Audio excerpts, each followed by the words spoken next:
या एक सबसे इम्पोर्टेंट बात ये है कि जो आज की क्लास में हम लोग इस टॉपिक को लेकर के, चूंकि यूपी हायर एजुकेशन का जो सिलेबस हम लोग कवर कर रहे हैं, उसमें कल हमने जो है ग्राहम ग्रीन को लेकर बात किया था और उनका एक नॉवेल है the power and the glory, उसको लेकर के बात करनी है। उससे रिलेटेड एक शीट भी पीडीएफ फाइल बना के मैंने भेजा हुआ है और वो शीट मैं शेयर कर रहा हूँ, तो आसानी से हमें समझ में आ जाएगा। And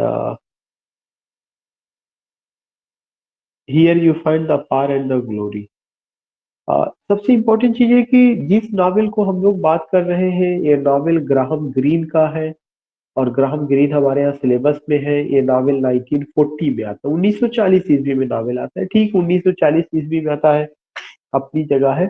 but there are certain points which we have to keep in our mind. कुछ पॉइंट्स हैं जो हमें ध्यान में रखना चाहिए कि ये जो नावल है, इस नावल की सेटिंग मैक्सिको में है। कहाँ पर है? मैक्सिको में है। MEXICO, मैक्सिको में नावल की सेटिंग है। और ये नावल एक बहुत बड़ी घटना पर, रियल घटना पर आधारित है कि जो मैक्सिको जो जगह थी, उस मैक्सिको जगह में एक, आप कह सकते हैं, एथीस्ट आते हैं या एक सोशलिस्ट आते हैं जिनका विश्वास चर्च में नहीं है।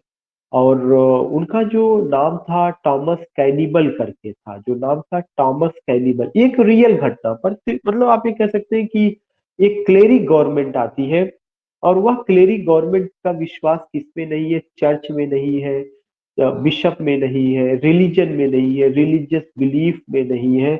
इस तरह की चीजें होती है।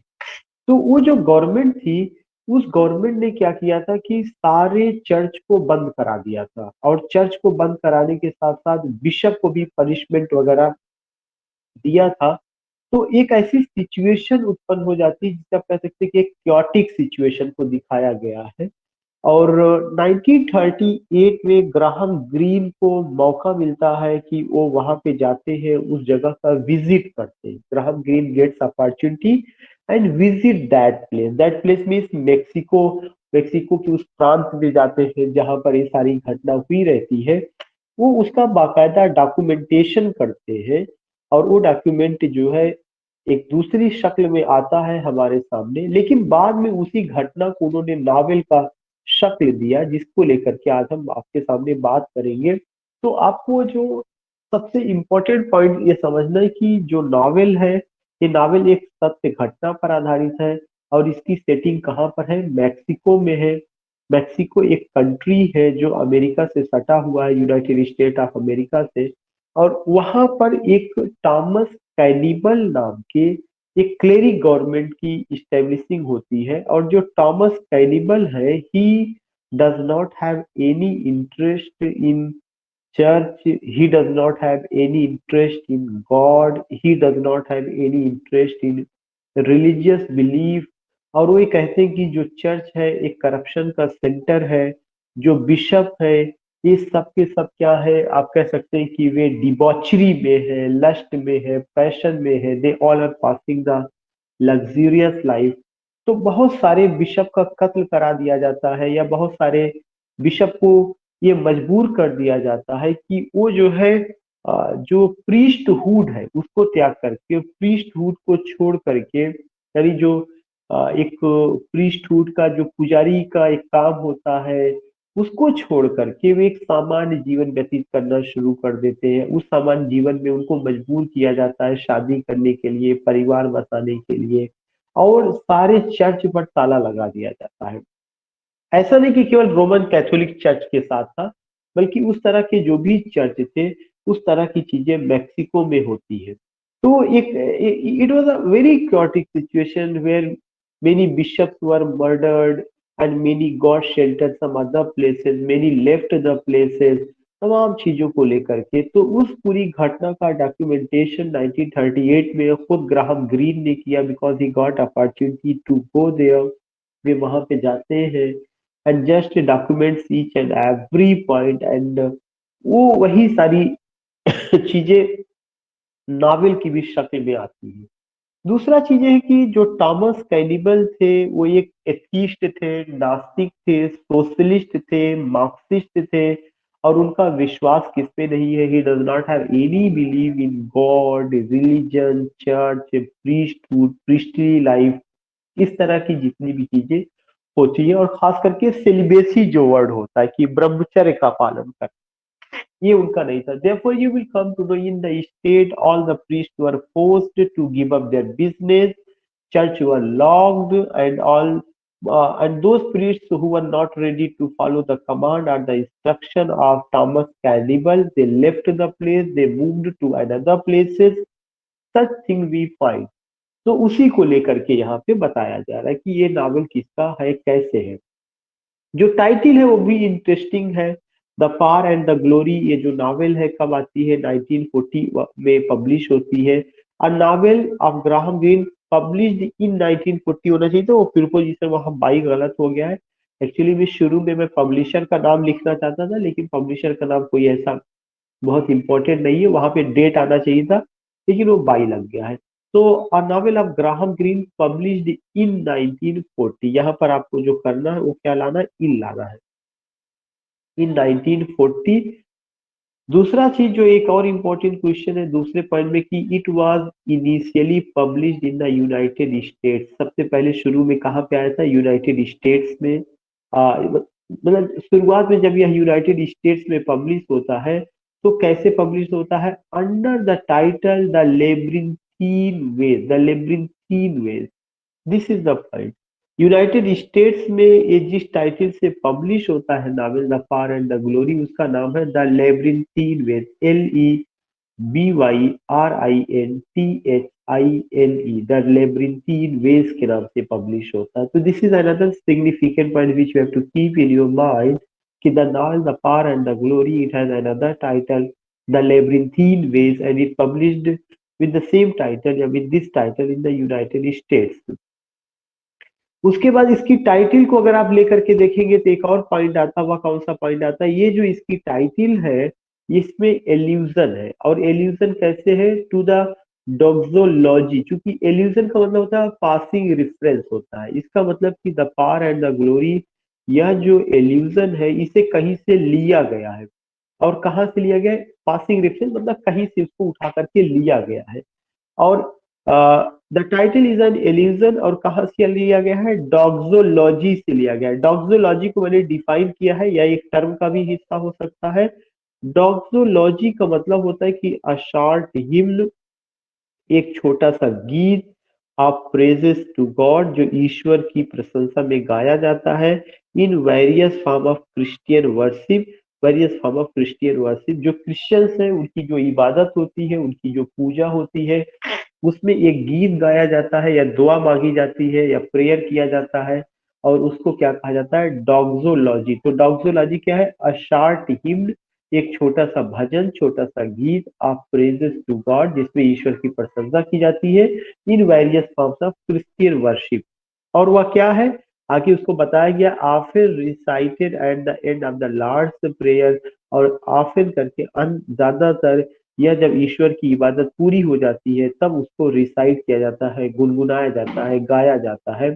और जब गाते हैं तो क्या गाते हैं, फॉर दाइन इज द किंगडम, हे ईश्वर पूरा साम्राज्य आपका है, द पावर आपकी ही पूरी शक्ति है, एंड द ग्लोरी, और आपकी ही ग्लोरी से सारी चीजें हैं, फॉर एवर एंड एवर, और यह हमेशा हमेशा रहे। मतलब सारा चीज क्रेडिट किसको दिया जाता है, ईश्वर को दिया जाता है कि हे ईश्वर तुम ही जो है पूरे ब्रह्मांड के मालिक हो, तुम्हारी शक्ति की वजह से पूरा ब्रह्मांड जो है चल रहा है, तुम्हारी ग्लोरी जो है या तुम्हारा आपका यश जो है पूरे, या आपकी कीर्ति पूरी जगत में है, पूरे संसार में है, आप ही पूरे संसार के पालनहार है, सृष्टि करता है। ये इबादत जो है, ये जो प्रेयर है, दुनिया का कोई भी ऐसा रिलीजन नहीं है जहाँ पे ये ना कही जाती हो। टोन बदल सकता है, शब्द बदल सकते हैं, लेकिन भाव वही होता है कि परम पिता परमेश्वर जी का जो कॉन्सेप्ट है कि हर चीज के जो है परमेश्वर कौन है, परम पिता है। तो आप ये देखेंगे कि इस तरह की चीजें आती। तो ये जो इबादत है, इस इबादत में दो वर्ड आया हुआ है। कौन सा वर्ड आया हुआ है, the power and the glory. तो ये कहा गया कि क्रिश्चियंस अपनी प्रेयर की लास्ट में जो ये दुआ पढ़ते थे, जो ईश्वर से दुआ करते थे, उसी दुआ में the power and the glory है, और शायद इसका जो टाइटिल है ग्राहम ग्रीन ने यहीं से लिया हुआ है। इसीलिए इस टाइटल को क्या कहा गया कि इसका टाइटल एल्यूसिव है। और कहाँ से लिया गया है? डोक्सोलॉजी से लिया गया है। डोक्सोलॉजी क्या होता है? एक छोटा सा हिम्न होता है जिसमें ईश्वर की तारीफ की गई है, और उस हिम्न को जो है जितने भी क्रिश्चियंस हैं वो अपनी प्रेयर के लास्ट में उसको पढ़ते हैं, जो अभी मैंने आपको पढ़ा है। नेक्स्ट पॉइंट आता है कि Greene's novel tells the story of a renegade Catholic whisky priest. ये एक क्वेश्चन पूछा जा सकता है। इस पूरे नॉवेल में जो है जिस प्रीस्ट को लेकर के बात की गई है, वह उस प्रीस्ट का विश्वास किसमें? कैथोलिक रिलीजन में है। और वह एक विस्की प्रीस्ट है, उस प्रीस्ट का कोई नाम नहीं है, वह एक विस्की प्रीस्ट है। और इस टर्म को खुद ग्रीन ने क्वाइन किया है, विस्की प्रीस्ट। अगर कभी आता है विस्की प्रीस्ट टर्म को किसने क्वाइन किया? The term was coined by Graham green.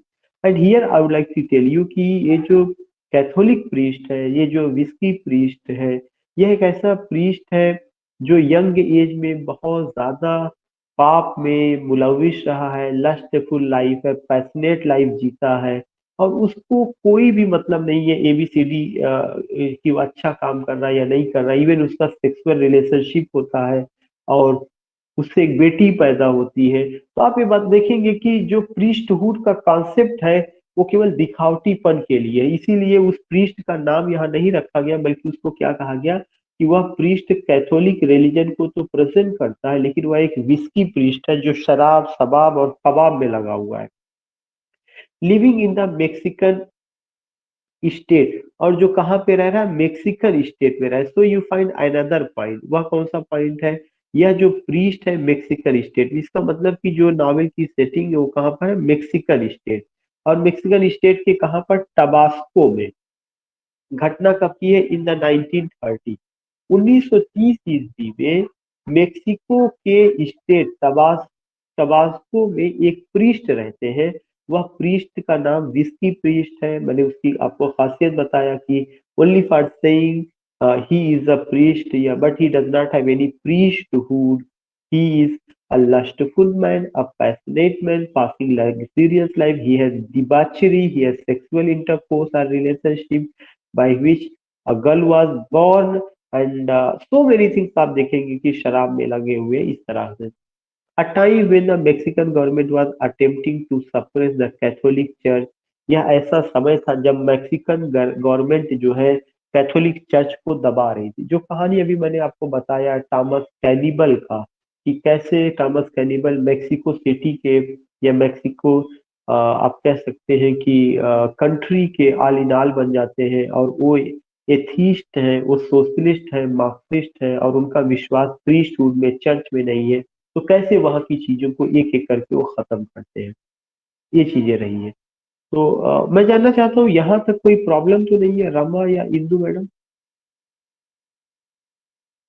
No sir. अच्छा ठीक है, स्टोरी लिंक आपको हो रही होगी कि कैसे लिंक करना वो सारी चीज। उसके बाद होता क्या है कि इन 1941, अगर आप देखेंगे, ये तो मैंने हल्का सा बता दिया कि what do you find in the novel, और नॉवेल में कैसे कैसे चीजें आपको देखने को मिलती कि जो विस्की प्रीस्ट है वो कैसी जिंदगी जीता है।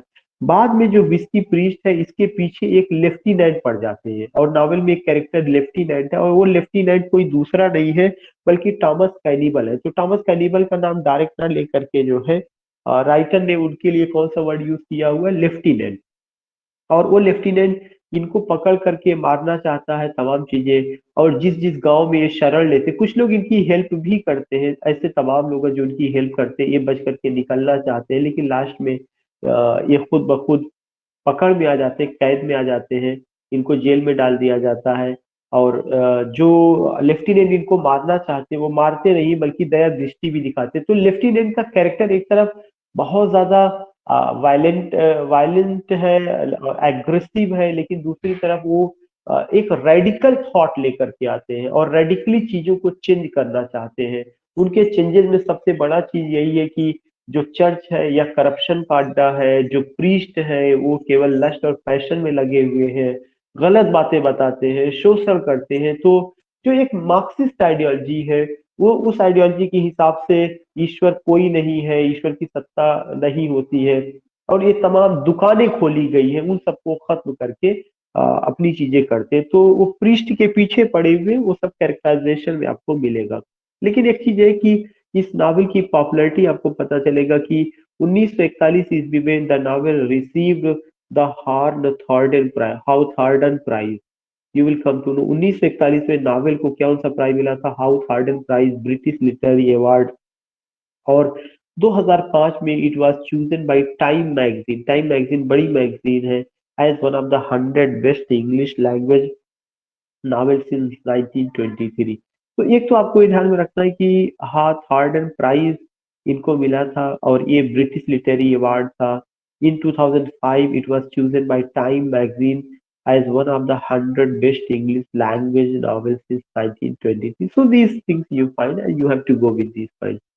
The priest, the unnamed main, इसमें एक प्रीस्ट है और यह प्रीस्ट क्या है? अननेम्ड मेन कैरेक्टर है। क्या? Unnamed main character. तो अब हम लोग कैरेक्टर को लेके बात करते हैं। उसके पहले मैंने आपको बताया था कि कैसे एक विस्की प्रीस्ट है और वह विस्की प्रीस्ट कैथोलिक रिलीजन को प्रेजेंट करते हैं, लेकिन लेफ्टिनेंट उनके पीछे लगे हुए हैं। सेटिंग कहाँ पर है? मेक्सिकन स्टेट के टबास्को नाम की जगह पर है। 1930 की घटना है जब मेक्सिको में जो गवर्नमेंट बनती है वो सारे कैथोलिक चर्च को सप्रेस करने की कोशिश करती है। इसी में से जब आप प्रीस्ट की बात करते हैं तो जो प्रीस्ट है ये अननेम्ड मेन कैरेक्टर है in the novel. The priest is on the run from the authorities who will kill him if they catch him. कह रहे कि जो प्रीस्ट है वो उसका कोई नाम नहीं दिया गया है बल्कि उसको विस्की प्रीस्ट कहा गया, अ विस्की प्रीस्ट। और इस प्रीस्ट के पीछे मैंने आपको बताया कि कौन लगा हुआ है, लेफ्ट लगा हुआ है। और ऐसा कहा जाता है कि अगर वो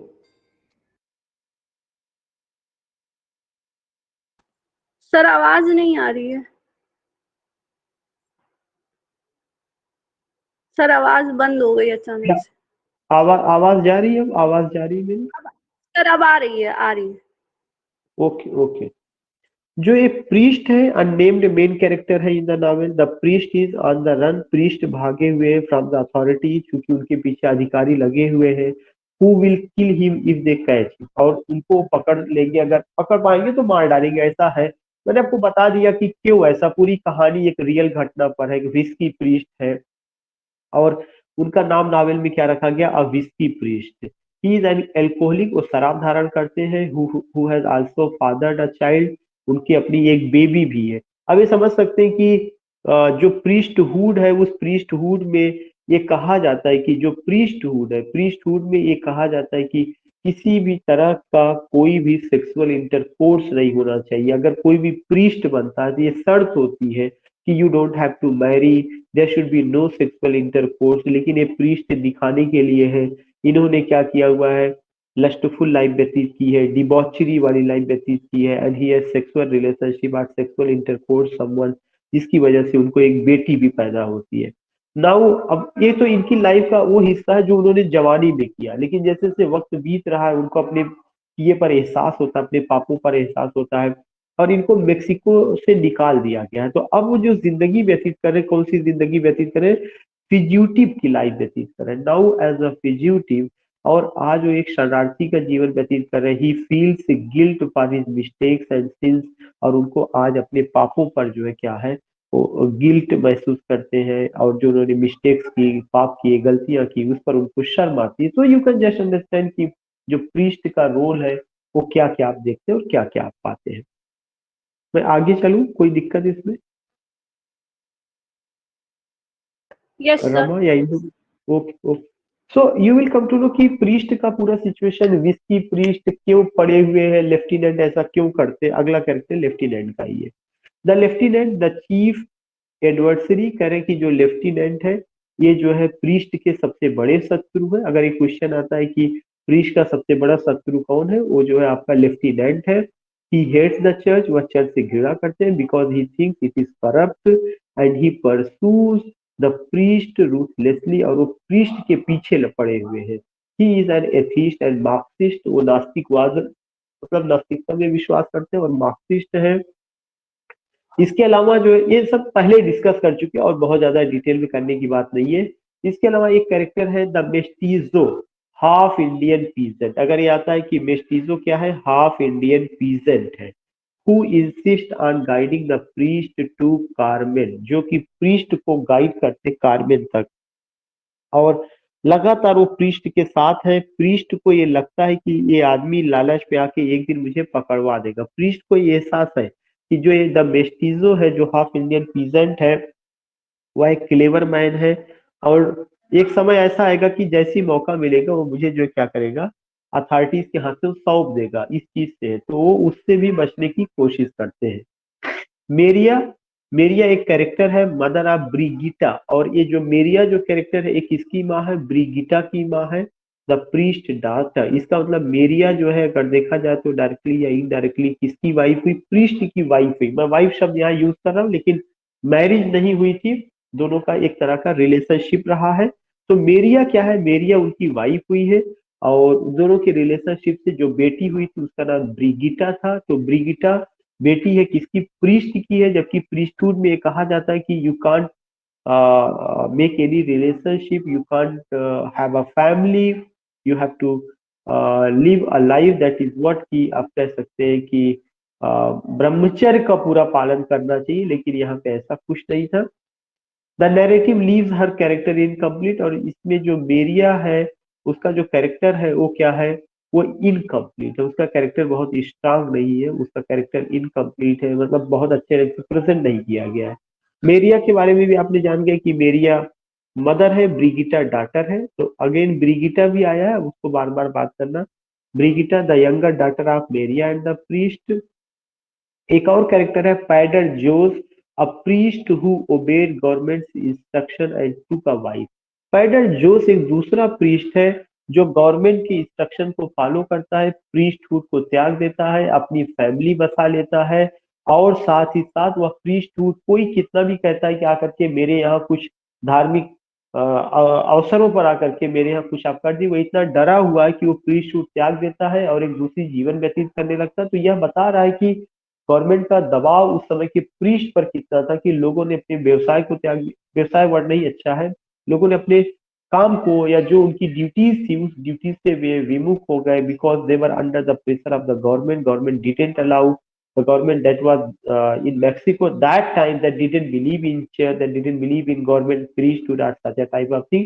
तो पैडर जोस एक ऐसा प्रीस्ट है जो गवर्नमेंट के दबाव में सारी चीजें त्याग देता है और एक फैमिली लाइफ व्यतीत करने लगते हैं। Mister tench dissatisfied English dentist है, वो एक इंग्लिश डेंटिस्ट है।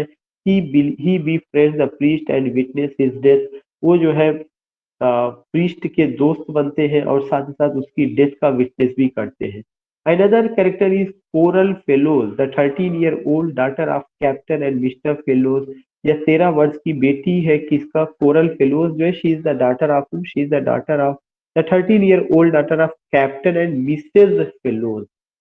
13-year-old daughter of captain and Mrs Fellows. Coral Fellows बेटी है, किसकी बेटी है, कैप्टन की और मिसेस फेलोज की।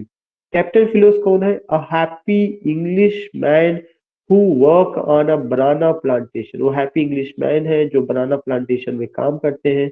हर वाइफ मिसेस फुलो इज न्यूरोटिक, उनकी जो वाइफ है मिसेस फुलो न्यूरोटिक है एंड फियरफुल, डरी हुई है, और उसको मेक्सिको की लाइफ बहुत ज्यादा पसंद नहीं, वहाँ का जीवन अच्छा नहीं लगता।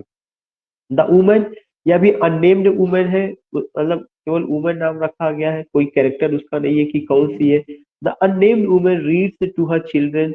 एक वुमन है जो अपने बच्चों को जो है कहानी बताती है, किसकी कहानी, जुआन की कहानी, एंड हिज मार्टरडम। जुआन was an a priest who passed a saintly life, और उसके मार्टरडम के बारे में बताती है। तो ये जो वुमन का कैरेक्टर है काफी बोल्ड कैरेक्टर है, कि मेक्सिको में उस समय जब प्रीस्टहुड, सेंटलीहुड, इस तरह की तमाम चीजें गायब हो चुकी थी, तो वुमेन जो है किसकी कहानी बताती है, जुआन नाम के आप कह सकते हैं सेंट की कहानी और उसके मार्टरडम की कहानी बताती है। Juan, a young Mexican man who enters the priesthood lives a pious life. जो यंग मैक्सिकन मैन है जो प्रीस्टहुड में विश्वास करता है और एक पायस लाइफ व्यतीत करता है, लेकिन उसकी भी हत्या कर दी जाती है।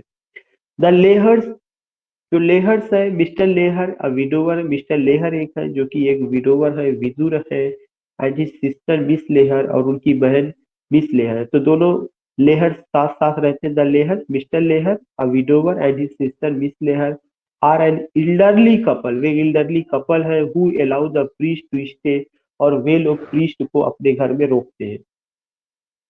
मैडम आप कुछ कह रही लग रहा। हिंदू मैडम। नहीं सर, वो बाय मिस्टेक हो गया था। Okay okay okay. So you find, what do you find? You find कि लेहर में Mr Lehr, widower and his sister miss Lehr are an elderly couple who allow the priest to stay। कौन से priest को? जो आपका whisky priest रहा, जो यहाँ से वहां भागे हुए हैं, जिनको शरण कहीं नहीं मिल रही कुछ समय के लिए, इस फैमिली ने उनको अपने यहाँ रोका हुआ था। And you will come to know कि इन दोनों को क्या कहा जाता है? दे आर लूथिरान, उनको लूथिरान, लेहर को लूथिरान कहा जाता है।